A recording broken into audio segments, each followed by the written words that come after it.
Hi everyone, today we are going to review another UI UX course according to these parameters.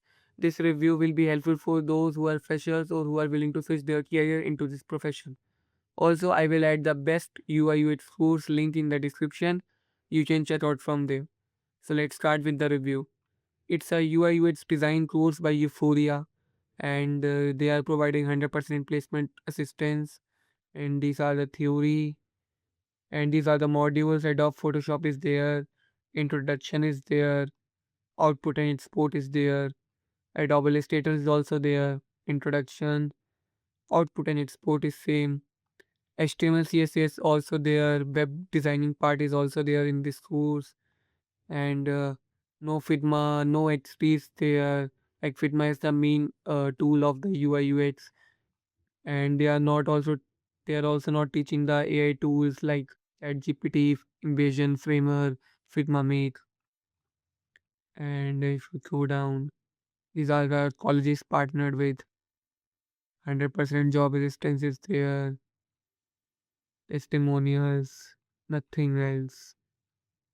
Lacking of fundamentals related to UI UX.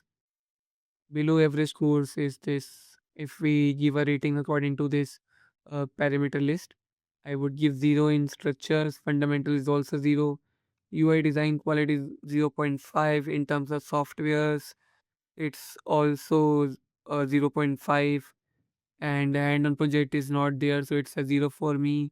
Mentorship and feedback is not there. Portfolio development is there. Placement and career support is also there. Course value fees is 0 again. Industry relevance update is also 0. So it's a 3 out of 10 course, and I will not recommend this course because many better courses in the market are there which cover all the parameters related to UI UX. Also, I will add the best UI UX course link in the description, which covers all the weightage related to UI UX, and also covers all the parameters related to this list, and also helping in portfolio development and placement and career support after completion of the course. You can check out the link from the description. I will add the link. Thank you.